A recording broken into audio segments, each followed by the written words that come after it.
चलो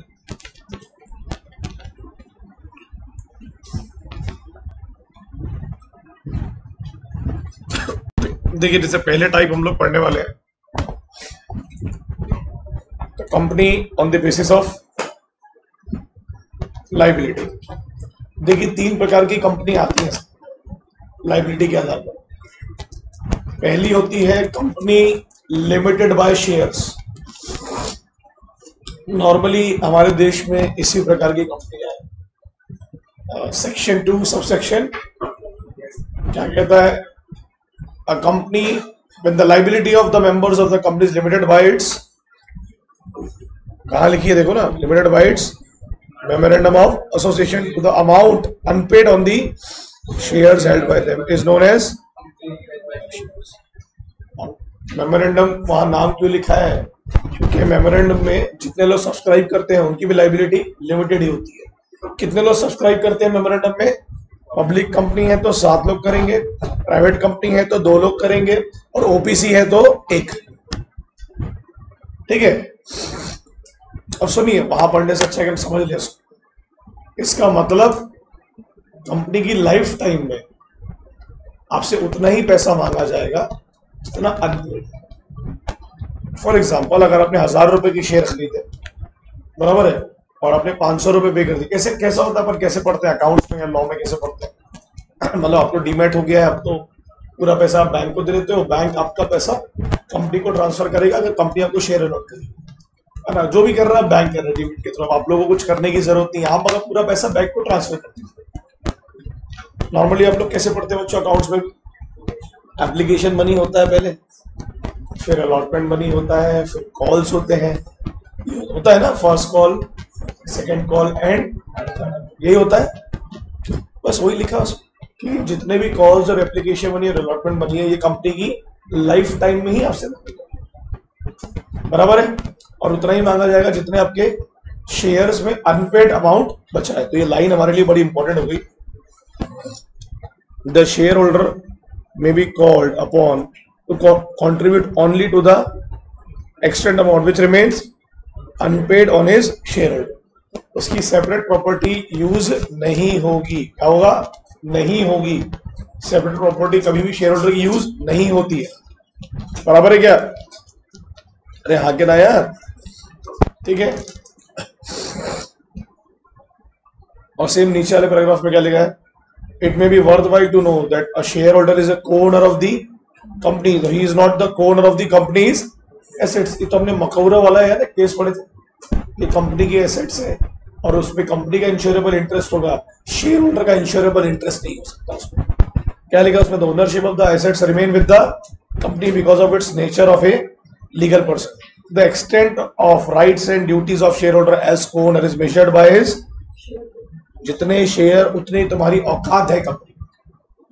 और ये लाइबिलिटी कब पूरी की जाएगी? During the life time. During the life time. नीचे क्या है? दूसरी लिमिटेड बाय, क्या होगा इसमें उदित?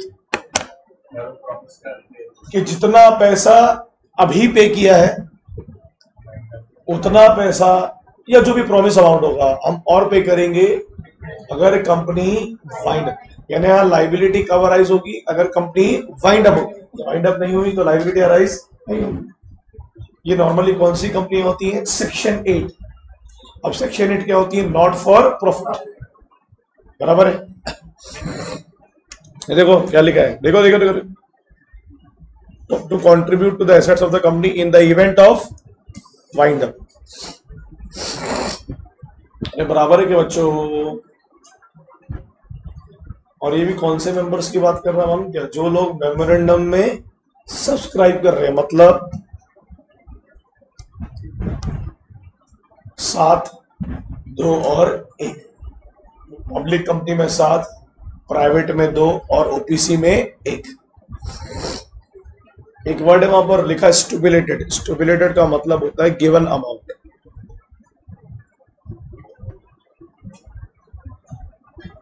ओके, जितनी गारंटी दिया है उतना ही अमाउंट पे करेंगे, उससे ज्यादा के लिए आप उन्हें फोर्स नहीं कर सकते, नहीं कर सकते। अरे बराबर है कि नहीं?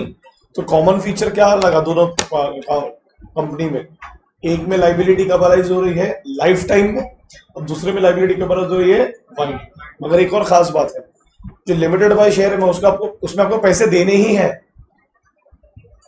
गारंटी वाले में आप दोगे जब कंपनी देने की जरूरत नहीं है, अगर कंपनी वाइंड अप नहीं। अरे बराबर है क्या यार? ठीक है। अब ये जो मैंने येलो पैराग्राफ 1 उसको थोड़ा गौर से पढ़िए, थोड़ा आपके लिए जरूरी है। क्या लिखा है?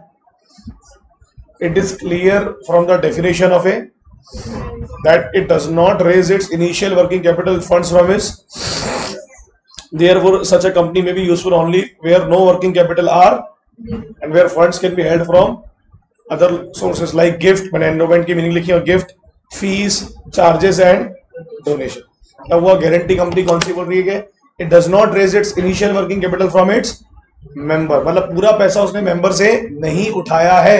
बहुत सारे सोर्सेस हैं पैसे लेने के, जैसे कि एंडोमेंट मतलब गिफ्ट, बड़े बड़े बिजनेसमैन से पैसे ले रहे हैं, है ना, पॉलिटिशियन से पैसे ले रहे हैं, गवर्नमेंट से फंड ले रहे हैं, फीस, चार्जेस एंड डोनेशन। देखो ये जो वर्ड है फीस, चार्जेस, डोनेशन, ये क्लियरली आपको बता रहा है क्या? सेक्शन 8 कंपनी, यानी ये वही कंपनियां हैं जो चैरिटेबल पर्पस के लिए स्टैब्लिश की। ये आपको ध्यान रखना बड़ा इंपॉर्टेंट, ठीक है? ये पढ़ लो बेटा एक बार, नरेंद्र कुमार अग्रवाल वर्सेस सरोज मालू। पढ़ो यार, क्या है? सब ध्यान से पढ़ें क्या लिखा है। The Supreme Court has laid down to the right of guarantee company to refuse to accept the transfer of by a member of his interest is on a different footing than of a company limited by share. कितने लोग ये बात जानते हैं कि normally public company के shares को आप फ्रीली ट्रांसफर कर सकते हैं? जैसे मैंने जोमेटो के शेयर्स खरीदे, जोमेटो कौन सी कंपनी है? लिमिटेड बाय शेयर्स, तो मैं उसको इजीली कहीं पर भी किसी को भी ट्रांसफर कर सकता हूं ना। गारंटी कंपनी में ऐसा नहीं है, क्योंकि गारंटी कंपनी में आप जुड़े ही इसलिए हैं क्योंकि आपका पर्पस क्या है? Charitable purpose. क्या है? तो आप अपना इंटरेस्ट, यानी आप अपना शेयर किसी और को इजीली ट्रांसफर नहीं कर सकते, कंपनी आपको रिस्ट्रिक्ट कर सकती। अरे बराबर है कि नहीं? उसके पीछे रीजन लिखा है क्या?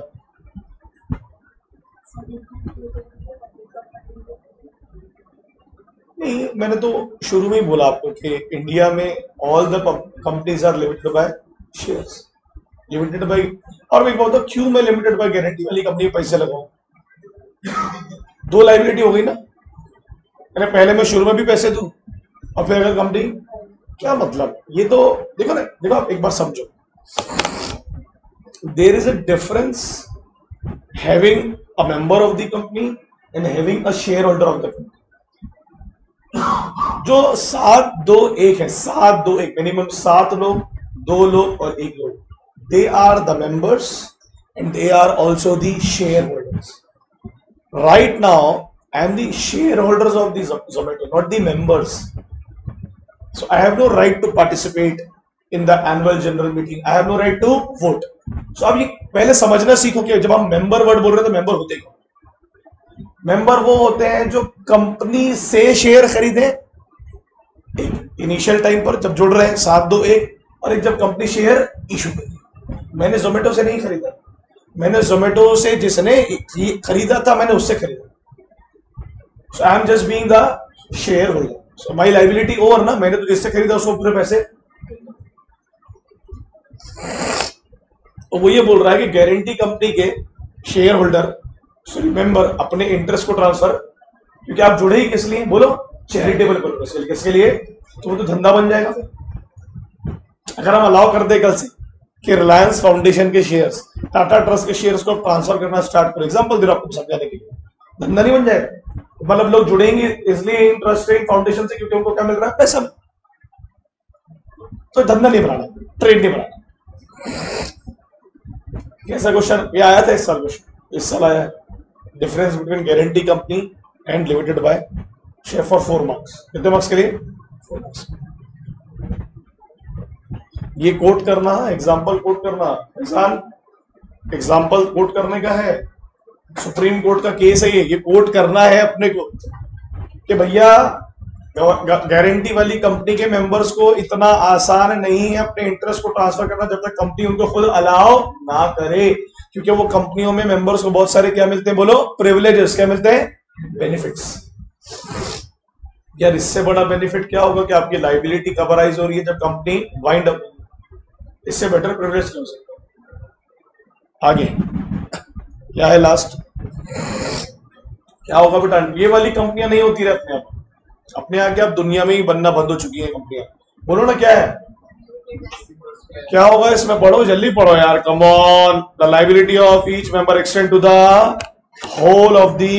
whole amount of the companies.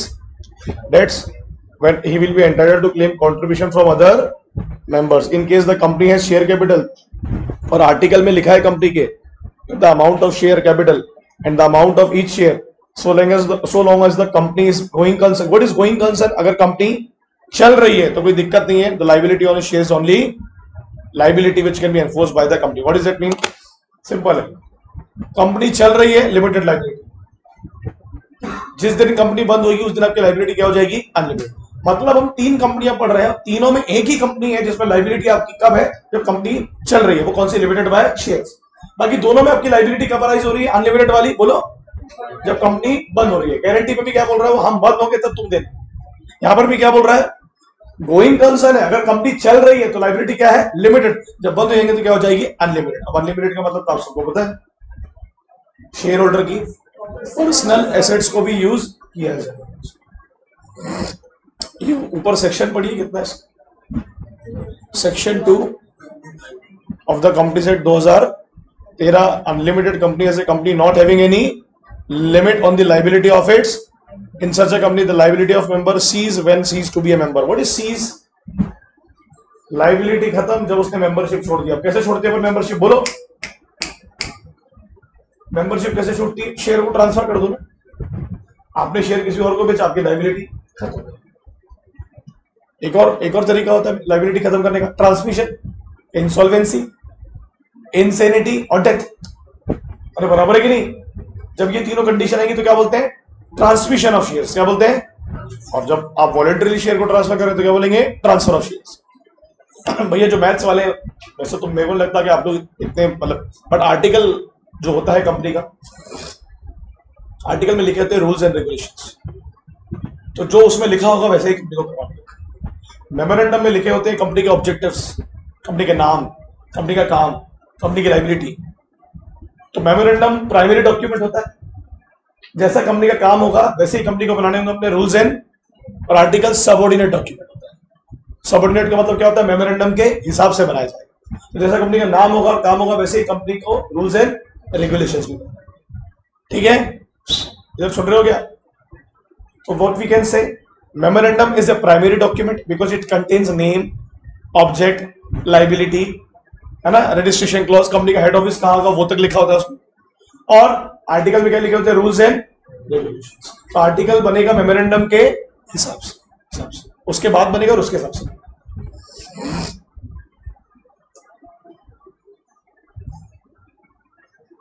ये लास्ट पैराग्राफ पढ़े और उसमें कुछ जानकारी लिखी है जो आपके बड़े काम की है. देखो क्या लिखा? The creditor can institute proceeding for wind up. Creditor जाएंगे कोर्ट के पास, बैंक के पास, बोलेंगे भैया कंपनी को वाइंड अप करिए, हमको हमारे पैसे चाहिए. क्या लिखा है देखो उसमें.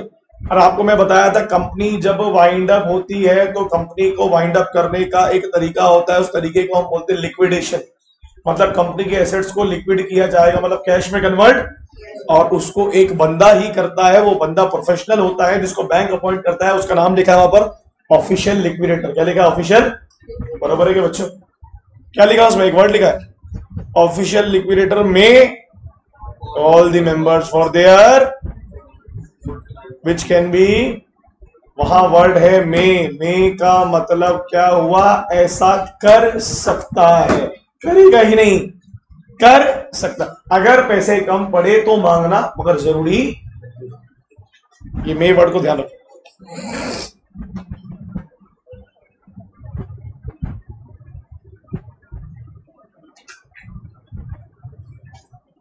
ये बहुत ही ज्यादा इंपॉर्टेंट टॉपिक है. अभी तक 5-6 अटेम्प्ट में सबसे ज्यादा क्वेश्चन यहीं से आए. क्या है? 1 पर्सन पहली बात तो एक बात समझो, इसको लाने के पीछे रीजन क्या था 1% कंपनी को? सर सबसे बड़ी बात तो जब कंपनी आती है तो उसका सबसे खास फीचर क्या है? Separate legal. कंपनी की आइडेंटिटी अलग और उसको बनाने वाले की आइडेंटिटी अलग। तो company will not be responsible for the act of the members and members will not be responsible for the act of the company. दूसरी बात, perpetual, what is perpetual subscription? Insanity, insolvency and death of member does not harm the company. Same. और आपको पता है ना, OPC लाने के पीछे रीजन है सोल ट्रेडर की कमी है। सोल ट्रेडर बिजनेस क्या बोलता है? सोल ट्रेडर खत्म, बिजनेस खत्म। सोल ट्रेडर की लाइबिलिटी कैसी होती है? अनलिमिटेड। ये सब वहां पर नहीं, बराबर है? क्या पढ़े थे इसमें अपन ने कि 1% कौन होना चाहिए? जिसकी उम्र 18 साल से, और क्या होना चाहिए बोलो? जो इंडिया का रेसिडेंट है। क्या होता है इंडिया का रेसिडेंट? जिसको इंडिया का रह निवासी माना जाएगा। तो इंडिया में रहने वाले को कितने दिन रहना पड़ेगा इंडियन होने के लिए? प्रीवियस फाइनेंशियल ईयर में 182 डेज कम से कम आपको इंडिया में रहना, कंटिन्यू नहीं, मतलब गैप गैप में भी चलेगा, पर कितने? मतलब 6 महीने के आसपास। अरे हाँ ना, ठीक है। अच्छा क्या था, क्या पढ़ाया था मैंने इसमें? कि मैंने एक कंपनी बनाया जानवी, 1%, मैं ही उसका मेंबर, मैं ही उसका डायरेक्टर, बराबर है कि नहीं? मैं ही मेंबर, मैं ही डायरेक्टर, बट मैंने एक और बंदे का अपॉइंट किया, उसको बोलते हैं नॉमिनी। वो भी सेम 18 साल से, और वो भी सेम इंडिया का रेजिडेंट होगा। उस नॉमिनी का क्या काम है चेतना? कि भैया मैं मेरी डेथ हो गई, मैं इंसॉल्वेंट हो गया या मैं इंसेन हो गया, तो वो मेरे बिहाफ में कंपनी को संभाले, बराबर है क्या? बट उसकी लाइबिलिटीज अनलिमिटेड अनलिमिटेड नहीं होती। ठीक है, क्या लिखा? पढ़ो, स्टार्ट करो पढ़ना।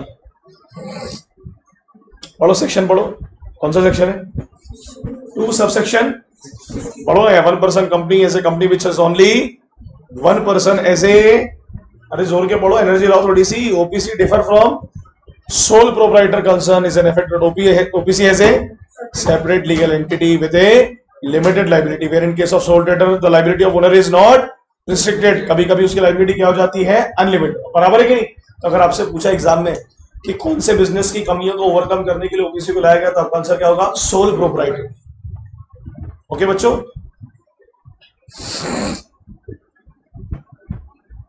और जो प्रोसीजर प्राइवेट और पब्लिक कंपनी को फॉलो करनी पड़ती है कंपनी स्टैब्लिश करने में, वो ओपीसी को फॉलो। ओपीसी को बहुत सारे क्या है? एग्जेम्पशन है। क्या है? एग्जेम्पशन। हम लोग पढ़ेंगे।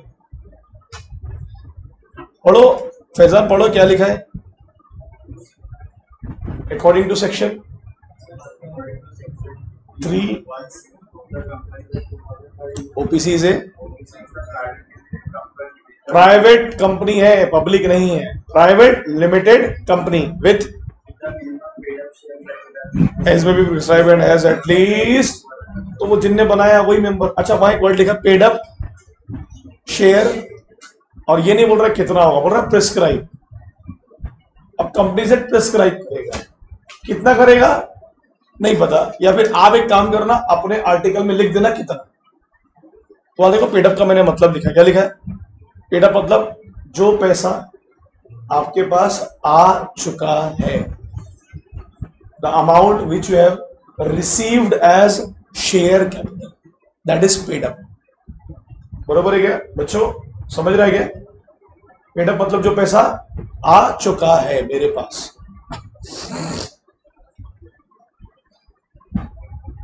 यहां एक मैंने वर्ड लिखा एग्जाम्पशन में, देखो इनको स्टैट्यूटरी मीटिंग करने की जरूरत नहीं है। क्या होता है स्टैट्यूटरी मीटिंग? कोई बताएगा मुझे? याद आ रहा है क्या? थोड़ा बहुत याद आ रहा है राजवीर? जब पब्लिक कंपनी पैसे इकट्ठे करती है पब्लिक से, तो उनको 6 महीने के अंदर एक मीटिंग करनी पड़ती है, ये बताने के लिए कि ये पैसा हमने आपसे लिया है, इसका हम क्या यूज, तो उस मीटिंग को बोलते हैं स्टैट्यूटरी मीटिंग। वो ओपीसी को करने की जरूरत, that is one of the exemptions. बराबर है क्या? जानवी जानवी जानवी बिल्कुल गलत। कितनी देर तक पढ़े रात? 1 बजे तक पढ़े ना? 1 बजे तक आपने 5 घंटा सोए, काफी। इतना ही काफी है हम लोगों के लिए, बराबर है। उधर सारंग सारंग की कंटिन्यू आंख बंद है, मयूर की आंख बंद है। मयूर कितने बजे तक पढ़ा? 1:30 बजे तक पढ़े, फिर भी सो रहे। आप बोलते ना मैं 4 बजे तक पढ़ा सर, और तो मैं मानता चल ठीक है यार, 4 बजे तो बहुत ज्यादा हो। तो पढ़ा गया 4 बजे? नहीं पढ़ा हो, नहीं पढ़ा, पढ़ा नहीं पढ़ा। वही तो बोल रहा हूँ मैं, तो काय को ऐसा मानना बंद कर दो कि नींद आ रही। समझ में आ रहा है? चलो आगे पढ़ेंगे। 1% के कुछ इंपॉर्टेंट पॉइंट्स है, पढ़ते जाओ सब लोग। क्या लिखा है? Only 1% as a minimum paid up capital की कोई लिमिट जितनी डालना डाल सकते हो आप, अपने मन से डाल सकते हो। पहले थी मालूम कि जब मैं पहले कंपनी से पढ़ाता था ना, तो थी प्राइवेट पब्लिक कंपनी की थी। ओपीसी तो बाद में आया, 5 लाख 1 लाख ऐसे करके लिमिट, फिर वो 5 करोड़ 1 करोड़ हुई, खत्म कर दिया। आगे पढ़ो क्या लिखा है। अरे पढ़ो भाई, हेडिंग डाली है मैंने। क्या लिखा है? नॉमिनेशन। क्या लिखा है? किसको नॉमिनेट करेंगे आप? अपने अलावा एक बंदे को नॉमिनेट करेंगे जो आपके बिहाफ में कंपनी को संभालेगा। कब कब कब संभालेगा? जब आपकी, या तब आप इंसॉल्वेंट या इनसेवेंट, बराबर है क्या यार? बोलो ना।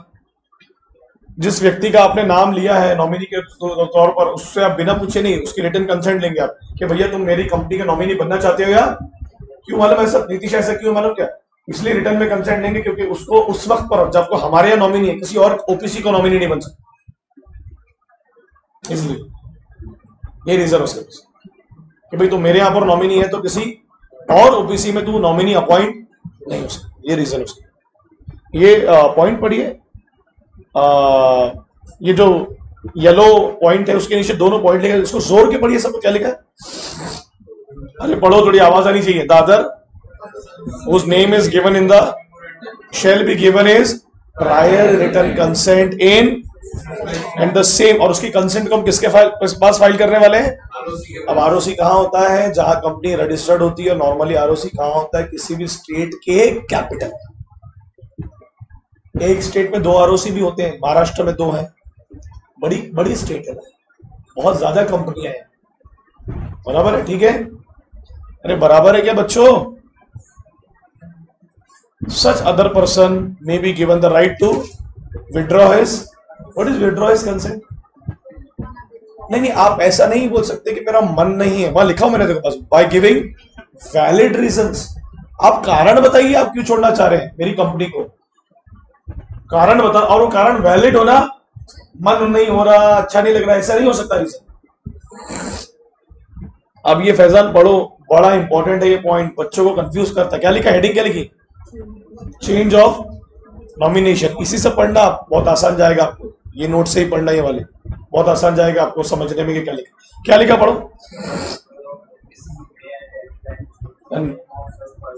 बाय गिविंग,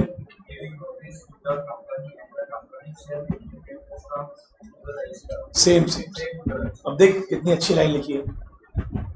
ओपीसी है मेरी, मैंने एक नोटिस बनाया कि मैं इस नॉमिनी को चेंज करना चाहता हूं। देखो सेपरेट लीगल एंटिटी का कितना अच्छा नमूना दिया है। तो मेंबर ने वो पहले नोटिस किसको भेजा? देखो कंपनी, देख रहे हो आप? और कंपनी के बाद किसको भेजा? बट कंपनी के बाद उसने आरओसी को नहीं भेजा, कंपनी ने आरओसी को। देखो ना, the company shall intimate the same to the, बराबर है क्या? अरे लॉजिक समझा क्या भैया? मेंबर ने बनाया नोटिस, क्या नोटिस था? उसको हटाओ। मेंबर ने वो नोटिस किसको दिया? आप बोलेंगे सर अब कंपनी तो वही है ना, मगर वही है बट है तो एंटिटी अलग। वही मैं समझ रहा हूँ कि कंपनी भी वही और वही कंपनी, बट कागज पे तो अलग अलग है। तो वो जो लेटर होगा जिसमें लिखा होगा कि हम तुम्हें अपनी कंपनी से हटा रहे हैं, उसमें नाम किसका होगा? कंपनी, इसका नाम होगा। अब ये जो लाइन है, ये लाइन आई डोंट नो कितने लोगों को समझी है वीडियो में, कि उसके नीचे जो लाइन लिखी पड़ी है, any such change in the name of the person shall not be deemed to be an alteration of. अब सुनिए, आप सुनिए, मैथ्स वाले गौर से सुनेंगे, एसपी वालों को शायद समझ जाए, दोनों गौर से सुनिए। जब हम किसी भी मेंबर का या अपनी ओपीसी का, जैसे नाम, ऑब्जेक्ट, लाइबिलिटी, रजिस्टर्ड ऑफिस, अगर ये सब क्लॉजेस में चेंज लाते हैं तो मेमोरेंडम में चेंज लाना पड़ता है। अब मेमोरेंडम जब चेंज होता है हमें पास करना पड़ता है स्पेशल रेजोल्यूशन। क्या पास करना पड़ता है? मतलब 75% ऑफ शेयर होल्डर का अप्रूवल लगेगा। यहां तो कुछ ऐसा है नहीं, यहां तो मेंबर ही वही अलाउ करेगा, वही अप्रूव करेगा। तो क्या बोल रहा है? अगर आपने नॉमिनेशन में जिस बंदे को अपॉइंट किया था उसको हटा दिया, उसका नाम हटा दिया, तो उसे मेमोरेंडम का अल्टरेशन माना नहीं जाएगा। क्योंकि मेमोरेंडम में यस उसका नाम तो लिखा है, जो सब्सक्राइब करते हैं उनका नाम लिखा होगा, बट उसे मेमोरेंडम का अल्टरेशन माना नहीं। सिर्फ आप क्या बोलेंगे? डिलीशन ऑफ नेम, आपने एक नाम को डिलीट कर। क्योंकि अगर मेमोरेंडम को अल्टरेशन मानेंगे सुना, तो फिर आपको बहुत लंबी प्रोसीजर फॉलो करनी पड़ेगी, और वो ओपीसी के लिए एग्जेम्प्टेड है। सिर्फ वो पब्लिक कंपनी और प्राइवेट कंपनी। मीटिंग करो, मीटिंग में मेंबर को बुलाओ, मेंबर फिर रेजोल्यूशन पास करेगा, फिर रेजोल्यूशन की कॉपी किसको फाइल करो? आरओसी को। तो वो सब इनको करने की जरूरत इसको 1%। आगे पढ़िए क्या लिखा है? एलिजिबिलिटी। एलिजिबिलिटी पढ़ो बेटा, इसी से पढ़ना, यही नोट्स में आपको दूंगा, यही आसान जाएंगे आपको एग्जाम के पहले, क्योंकि कंपनी लॉ की लैंग्वेज बहुत अलग लिखी है मॉड्यूल में। पढ़ो ना एलिजिबिलिटी, अभी तो पढ़ा है यार। वो जो मेंबर है और जो नॉमिनी है वो कौन होना? नेचुरल पर्सन, इंसान के बच्चे। लिखा ना यार, देखो ना। और कितने दिन होना इंडिया में रेजिडेंट के लिए? प्रीवियस ईयर में कितने दिन रहे होंगे वो? प्रीवियस ईयर समझता है आपको, जिस ईयर में आप ये काम कर रहे हो, ओपीसी बना रहे हो, उसके पहले वाले साल में, बराबर है ना? 1 अप्रैल से लेके 31 मई, कितने दिन रहे आप? 182 डेज ड्यूरिंग द इमीडिएटली। अरे पढ़ो ना यार, प्रीसीडिंग फाइनेंशियल, मतलब इस फाइनेंशियल ईयर के पहले वाले साल, बराबर है? They shall be eligible to incorporate OPC and shall be a nominee for the sole member of OPC. अब ये लाइन में आपको क्वेश्चन आ सकता है, पढ़ो। No person shall be eligible to incorporate और बिकम, अलाउ नहीं है, अलाउ नहीं। प्रोहिबिशन पढ़ लो, क्या लिखा है? पढ़ो prohibition. No minor shall become member और कैन होल्ड शेयर विद ना उनके माँ बाप भी नहीं खरीदेंगे उनके लिए शेयर। हाँ, समझ में आ रहा है? जो होगा सब मेजर का ही होगा। वहां वर्ड लिखा ना, बेनिफिशियल इंटरेस्ट, मतलब फाइनेंशियल इंटरेस्ट, याद आ गया? बेनिफिशियल इंटरेस्ट का आपने कॉन्ट्रैक्ट नहीं किया है बट बेनिफिट आपको मिलने वाला है, तो यहां पर ऐसा नहीं होगा। माइनर कहीं से भी ओपीसी से जुड़ा नहीं होगा, नहीं होगा। ये क्वेश्चन इससे आते हैं, कन्वर्जन से। बोलो क्या लिखा? Such company cannot be incorporated or converted into a company under, though it may be converted to। क्यों ऐसा बोल रहा है? ऐसा क्यों बोल रहा है बच्चों? वो सेक्शन 8 कंपनी में क्यों नहीं स्टैब्लिश करेगा? बोलो जानवी, क्या हुआ? नहीं मत पानी मत लो, खत्म हो रहा है बेटा। ऐसा क्यों बोल रहा है मेरे बच्चों? बोलो यार प्लीज। सर क्योंकि 1% कंपनी का मोटिव है प्रॉफिट। सेक्शन 8 कंपनी का मोटिव होता है चैरिटी। ओपीसी में मैं पैसे लगाऊंगा तो मुझे उसका इंटरेस्ट मिलना चाहिए, क्योंकि पैसे ही इसलिए लगाए। सेक्शन 8 कंपनी का सबसे बड़ा रूल ही है कि वहां के मेंबर्स को डिविडेंड नहीं मिलता, क्योंकि आप वहां पर अपने लाभ के लिए पैसे नहीं लगाते हैं, इसलिए इसे आप सेक्शन 8 में कन्वर्ट नहीं कर सकते। और ओबीसी के नाम के आगे क्या लिखा रहता है? Private limited. क्या लिखा रहता है? प्राइवेट। पढ़ो क्या लिखा? Such company can not carry out NBFC. क्या होता है एनबीएफसी? सर ये जो एनबीएफसी होती है ये बड़ी बड़ी कंपनियों में इन्वेस्टमेंट करती है, ये बड़ी बड़ी कंपनियों में ट्रस्टी का काम करती है। कौन होते हैं ट्रस्टी? जो क्रेडिटर के बिहाफ में कंपनी को बोलते हैं कि अगर आपने क्रेडिटर के पैसे नहीं दिए तो हम आपके एसेट्स को बेच देंगे। मैं आपको एक एनबीएफसी का नाम बताता हूं, आपने नाम सुना होगा, उसके एडवर्टाइजमेंट भी आते हैं, Muthoot finance, non banking financial bank नहीं है, क्योंकि बैंक की तरह काम मगर लगता बैंक जैसे। नाम लिखे कुछ 2-3 बैंक। क्या लिखा? अच्छा, बॉडी कॉर्पोरेट का नाम लिखे मैंने, बॉडी कॉर्पोरेट में दो नाम लिखे, एसबीआई और आरबीआई। बॉडी कॉर्पोरेट का मतलब होता है एसोसिएशन ऑफ पर्सन। क्या होता है बॉडी कॉर्पोरेट का मतलब? Association of person. अब एसोसिएशन ऑफ पर्सन में बहुत सारी चीजें आ गई, कंपनी भी आ गई, बॉडी कॉर्पोरेट भी आ गई। एलआईसी भी बॉडी कॉर्पोरेट है। क्यों ऐसा बोल रहा हूं मैं? आरबीआई, एसबीआई, एलआईसी, ये सब कौन सी बॉडी कॉर्पोरेट है बोलो? वेरी गुड, जोर के बोलो। जिनके खुद के क्या होते हैं सेपरेट रूल्स हैं। एसबीआई के अपने रूल्स हैं, एलआईसी के अपने रूल्स हैं और आरबीआई के अपने रूल्स हैं। सरकार ने इनको बना के छोड़ दिया, अब देखो तुम अपने हिसाब से काम। That is statutory company. अरे ठीक है क्या? तो क्वेश्चन अगर आया एक नंबर के लिए, क्या ओपीसी एनबीएफसी की तरह काम करेगी? तो आंसर क्या होगा? नो, नहीं, क्योंकि एनबीएफसी का काम क्या है? इन्वेस्टमेंट। अंडरराइटर वर्ड सुना है क्या तुम? अंडरराइटर का मतलब क्या होता है? ओनर। अगर कंपनी के शेयर्स नहीं बिके तो बैंक और फाइनेंशियल इंस्टीट्यूशन उनके शेयर्स को और बेचता है, कम में खरीदता और बेचता, वो भी काम ओबीसी। बताओ ऐसा क्यों हो रहा है? ये जो इन्वेस्टमेंट का काम है ना, ट्रस्ट का काम, भरोसे का काम। एक व्यक्ति के बनाई हुई कंपनी को हम ये भरोसा नहीं दे सकते, उसके लिए हमें एक पूरा का पूरा एसोसिएशन चाहिए जो ये काम करे। ठीक है, और आगे पढ़ो, लास्ट में क्या लिखा है? OPC can not convert voluntarily into any kind of company. देखो ध्यान दो, ये इंपॉर्टेंट है। अपने मन से आप किसी भी कंपनी में कन्वर्ट नहीं कर सकते अनलेस आपको चालू हुए कितने साल हो गए? बोलो यार, 2 years have expired from the date of incorporation। यानी अगर आप अपनी कंपनी को पब्लिक और प्राइवेट में कन्वर्ट करना चाहते हैं, सेक्शन 8 में तो हो ही नहीं सकते आप, तो आपको कम से कम चालू हुए कितने साल हो गए? 2 साल हो जाने चाहिए। सुना? या अगर उन 2 सालों में कुछ ऐसा हुआ कि आपको कन्वर्ट होना ही पड़ा, वो आगे लिखा है। और देखो, except where paid up share capital is increase beyond and उसका टर्नओवर बियॉन्ड।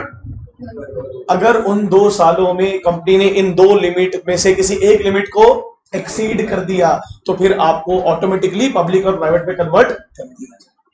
आई रिपीट, अगर आप अपने आप को पब्लिक और प्राइवेट कंपनी में तब्दील करना चाहते हैं, तो पहली कंडीशन क्या है कि आपको चालू हुए कितने साल हो जाने चाहिए? बट अगर 2 साल नहीं हुए हैं मगर ये दोनों लिमिट एक्सीड हो गई है, पहले साल में क्या 50 लाख से ऊपर का पेड अप कैपिटल और 2 करोड़ से ऊपर का आपका सेल्स, तो और लिखा है ना, दोनों में से कोई, तो आप अपनी कंपनी को कन्वर्ट करना ही पड़ेगा। काय में? पब्लिक और। आप पूछेंगे क्यों? जैसे जैसे कंपनी बड़ी होती है फाइनेंशियल टर्म्स में, वैसे वैसे कंपनी के एग्जम्पशंस खत्म होते हैं।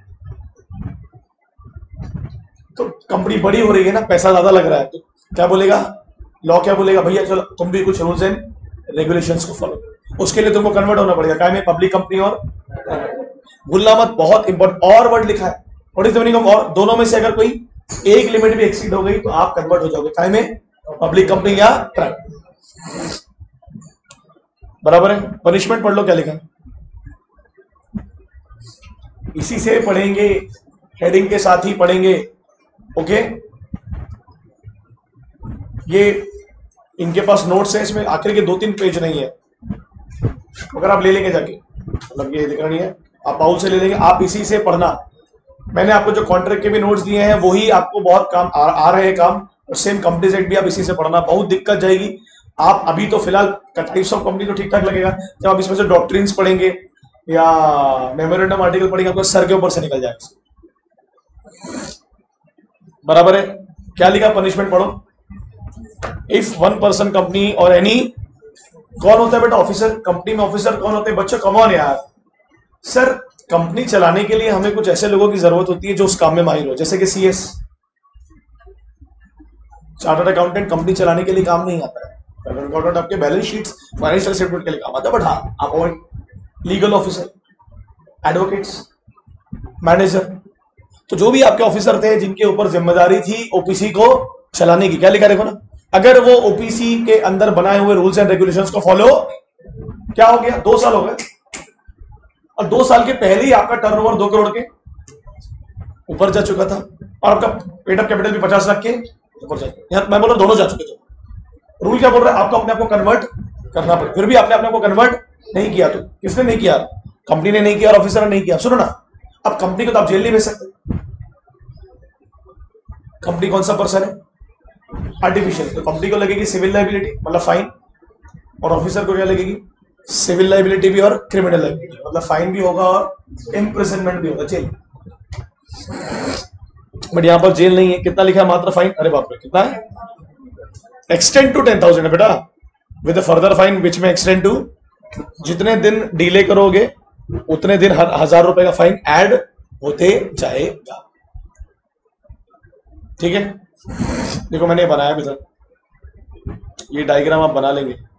2021 में कंपनी बनी, 2023 में 2 साल होने वाले, बट उसी के पहले क्या हो गया?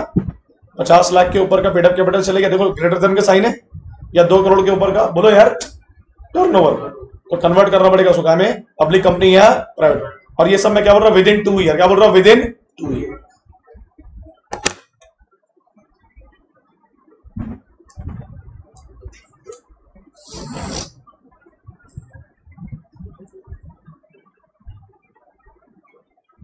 अब मान लो 2 साल हो गए, सुनो ना, 2 साल हो गए, मगर आपका पेडअप कैपिटल 50 से अंदर है और टर्नओवर 2 से अंदर, तो सर 2 साल हो गए ना।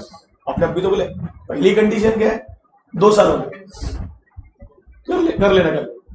दूसरी क्या है? अगर 2 साल नहीं हुए मगर ये दोनों एक्सीड हो गए, तो फिर आप कन्वर्ट करोगे नहीं, वो ऑटोमेटिकली हम मान ही लेंगे कि वो अब ओपीसी नहीं है। लिख लेना भैया, बड़ा काम आएगा। कॉन्ट्रैक्ट के बाद अगर सबसे स्कोरिंग लॉ कोई है तो वो कंपनीज एक्ट। आप अभी सेल ऑफ गुड्स एक्ट पढ़ेंगे तो sale of goods act is very deep, वो बहुत डीप लॉ है, वो आपको एकदम से कैच नहीं कर पाओगे, बड़ी मेहनत लगती है उसको पढ़ने में। और पार्टनरशिप पढ़ोगे ना आप, तो पार्टनरशिप को आपको थोड़ा फेमिलियर लगेगा, बट उसकी लैंग्वेज भी बिल्कुल डिफरेंट है। ठीक है, तो इसलिए कंपनीज एक्ट को बिल्कुल प्राइमरी सोर्स लेकर चलना है। इसके हर क्वेश्चन को अपने को तरीके से अटेंड करना। अरे ठीक है, क्या टाइम कितना हुआ?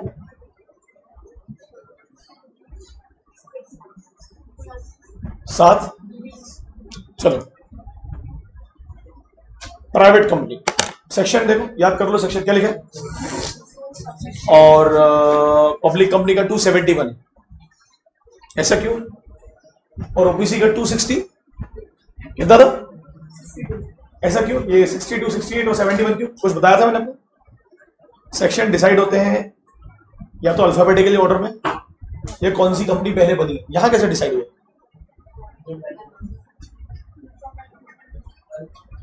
अबे पब्लिक प्राइवेट सदियों से है, ओपीसी तो 2013 में आया है, अल्फाबेटिकली हुआ पक्का। ओ पहले आता है मोहित गलानी की, पी पहले आता है। और प्राइवेट पब्लिक में भी ऐसा क्यों हुआ? वही प्राइवेट का नाम पहले क्यों, पब्लिक का क्यों नहीं? आर पहले आता है, ऐसा ये रिसर्च ऐसे ही होता है। ठीक है, ध्यान दो, उधर मत ध्यान दो, मैं बच्चों बोल रहा हूं। प्राइवेट कंपनी की सबसे खास बात क्या है? सबसे खास बात यह है उसकी मेंबरशिप, मिनिमम 2 और मैक्सिमम 200, 200 लोग उसके मेंबर बन सकते। मगर वो 200 लोगों में उसके एम्प्लॉयज और एक्स एम्प्लॉयज इंक्लूड नहीं है, जिन लोगों ने कंपनी में शेयर्स खरीदे। आपको पता है ना, एम्प्लॉयज को मिलते शेयर्स। जोमेटो ने क्या किया? 350 करोड़ के शेयर्स अपने एम्प्लॉयज को बेच डाले। मगर जोमेटो तो अब पब्लिक कंपनी हो चुकी है। क्या हो चुकी है? मैं प्राइवेट कंपनी की बात फिर से रिपीट कर रहा हूं। उन 200 लोगों में आपके एम्प्लॉयज समझते हैं जो भी है, और एक्स एम्प्लॉयज मतलब जो पहले थे मगर उन लोगों ने कंपनी के शेयर खरीद लिए, वो इंक्लूड नहीं होंगे। याद रखना इस बात को, वो इंक्लूड नहीं होंगे, वो 200 में इंक्लूड नहीं होंगे। तो आपको ऐसा क्वेश्चन आने वाला है, आपको ऐसा क्वेश्चन है क्या देगा मालूम क्या?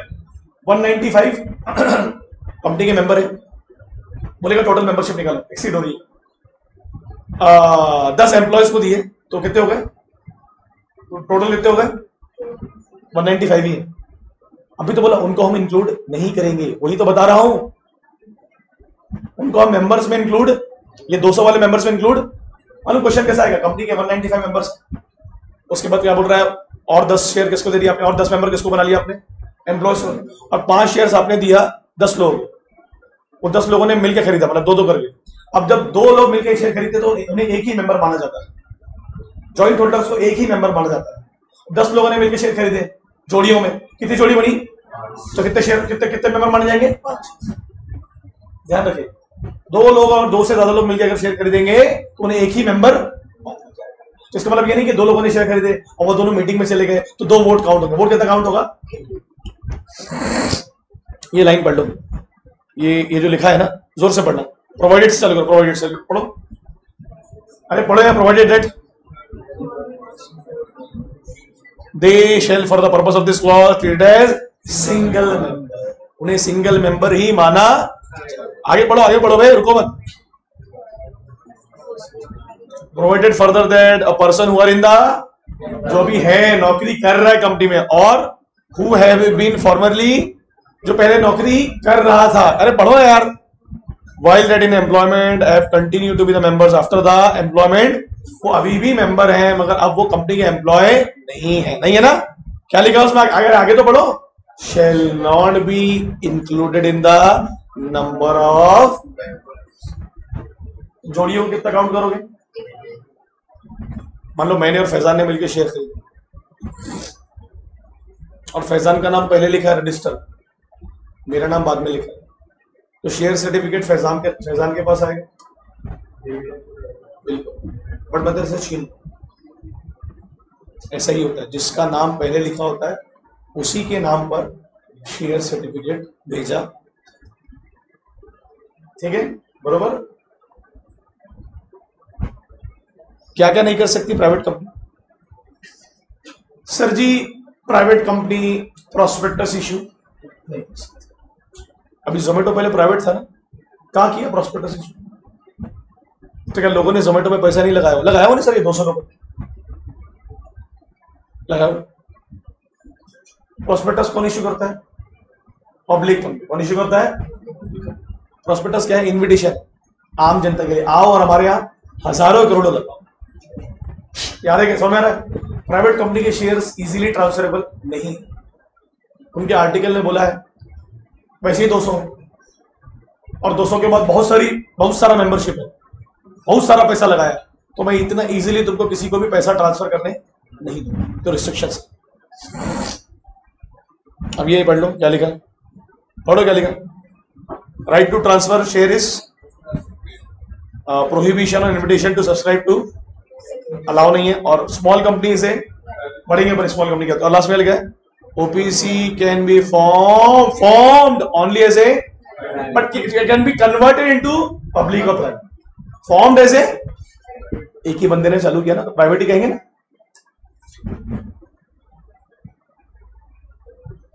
क्लियर है, बराबर है क्या, यहां कुछ लिखा हो मैंने, देखो private limited company can make their own article of association. Private company companies act को बोलेगी, सुनो मैं प्राइवेट हूं, मेरे पैसे लगे हैं, मैं अपने अंदर के रूल्स खुद बनाऊंगी, तुमने जैसा बोला है वैसे ही बनाऊंगी, मतलब फॉर्मेट, बट मेरी कंपनी कैसे चलेगी ये मैं खुद डिसाइड करूंगी, तो I can make my own article of association. तो आप बोलेंगे इसका मतलब सर आर्टिकल कैसे होने चाहिए, ये भी कंपनी सेक्ट में लिखा, हाँ जी।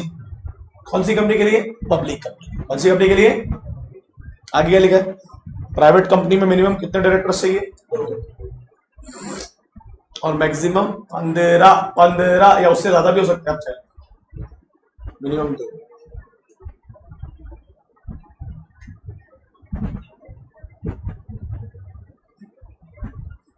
बस ये लास्ट पढ़ा रहा हूं, फिर छोड़ देंगे। अगर जानवी बिल्कुल गलत तरीका है, ऐसा नहीं करना है ना। आपको 1.5 घंटे का ब्रेक मिलता है, ये लोगों को आधे घंटे का ब्रेक मिलता है,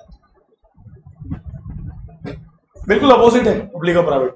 पब्लिक कंपनी क्या बोलती है, पहले तो उसकी मीनिंग ही पढ़ लो, क्या लिखा है, public company means a company which is not a and which has a minimum paid up share capital as may be. कितना होगा पेड अप शेयर कैपिटल हमें नहीं पता, जितना लिख दोगे आर्टिकल में उतना हो जाएगा। अरे क्लियर है क्या बच्चों, तो जो जो पब्लिक कंपनी में होगा वो प्राइवेट कंपनी में नहीं होगा, और जो जो प्राइवेट कंपनी को नहीं करने देंगे हम वो सब पब्लिक कंपनी को अलाउ। चलो स्टार्ट करते हैं। मेंबरशिप, पब्लिक कंपनी की मेंबरशिप मिनिमम कितनी, 7। Maximum unlimited. पब्लिक कंपनी के shares easily transferable, private company के ट्रांसफरेबल नहीं है ना। पब्लिक कंपनी की लिस्टिंग होती है शेयर मार्केट, आप उनके शेयर्स को ट्रेड कर सकते। प्राइवेट कंपनी की लिस्टिंग समझ में आ रहा है क्या? Public company can issue prospectus, they can issue prospectus, they can issue shares to the public, they can issue debentures to the public। अरे बराबर है क्या यार? और पब्लिक कंपनी के नाम के आगे क्या लगता है? लिमिटेड। और प्राइवेट कंपनी के नाम का क्या लगता है? Private limited. ये सबसे इंपॉर्टेंट चीज क्या लिखा है? लास्ट पॉइंट पढ़ो। Subsidiary of public companies deemed to be a, कुछ याद आ रहा है? कुछ पढ़ाया था, कुछ याद है? थोड़ा सा भी याद है इसको? हाँ बोल। ये मेरा पेन नहीं चल रहा, नहीं तो मैं पढ़ा था अच्छे से। देखो ये कुछ लिखा है, इधर सुनो, इसको बना लेना। देखो दो कंपनियों के नाम है वहां पर। एक सेकंड, हाँ एक मिनट रुकना।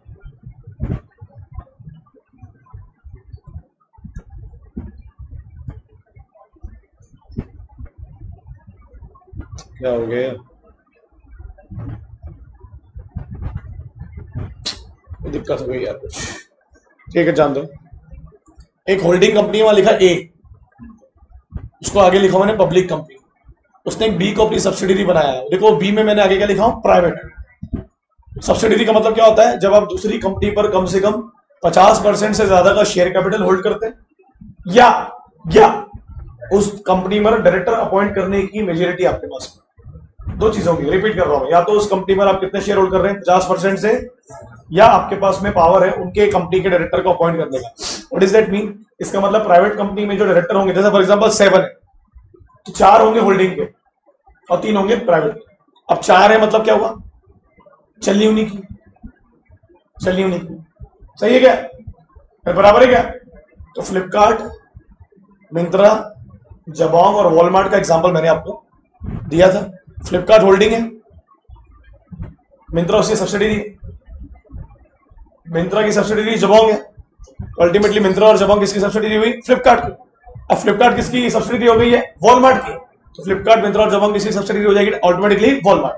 मतलब क्या हुआ? अगर फ्लिपकार्ट पब्लिक कंपनी है और मिंत्रा प्राइवेट है तो मिंत्रा अब पब्लिक मानी जाएगी क्योंकि उसको फ्लिपकार्ट ने सब्सिडरी बना लिया। मगर मिंत्रा अपने अंदर के रूल्स अभी भी वैसे ही फॉलो करेगी जैसे वो पहले फॉलो, उससे उसको फर्क पड़ना। वही लिखा, देखो वही लिखा है। लिखो 31A पढ़ो। क्या लिखा? 31A पढ़ो यार। A company may be form for any, वो मे को लिखो शेल। What is shall? मैं शेल क्यों लिखा है? काटना मत क्या? अरे लॉफुल पर्पस में थोड़ा हो सकता है, वो तो शेल ही होना चाहिए। अरे भाई इसका इंटरप्रिटेशन लोग क्या निकाल लेंगे? नहीं, कल कोई जाके कोई धंधा करेगा अनलॉफुल, क्या बोलेगा? आपने मे लिखा था।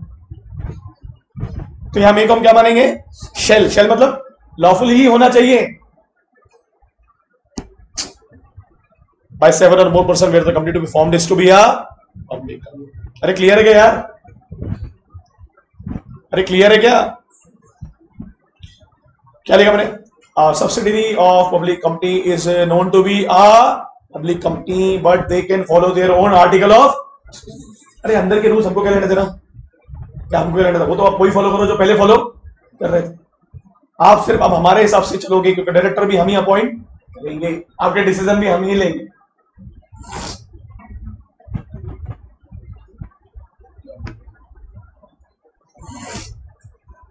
समझ रहे मोहित? थोड़ा बहुत भी समझ रहा है क्या? फ्लिपकार्ट, मिंत्रा, जबोंग, फ्लिपकार्ट होल्डिंग है, मिंत्रा उसकी, मिंत्रा होल्डिंग है, जबोंग उसकी। तो यहां 2 सब्सिडरी होगी ना, फ्लिपकार्ट की, बराबर है, और मिंत्रा की एक सब्सिडरी कौन? जबोंग। अरे बराबर है कि नहीं? और मान लो ये दोनों प्राइवेट कंपनी थी, तब ये दोनों क्या मानी जाएंगी? मानी जाएंगी। किसकी किसकी सब्सिडरी है? मगर ये दोनों, but they can still compliance their own article of, उसको चेंज करने की जरूरत नहीं। बराबर है? क्लियर है क्या? समझा जल्दी? ये जो रिवीजन के नाम पर मेरा एक्सप्लॉइटेशन हो रहा है हमेशा की तरह, इसलिए थोड़ी तो नोट दिखाया करो कि समझ रहा है ये वो है, दोबारा दोबारा पढ़वाती हो इतना सारा।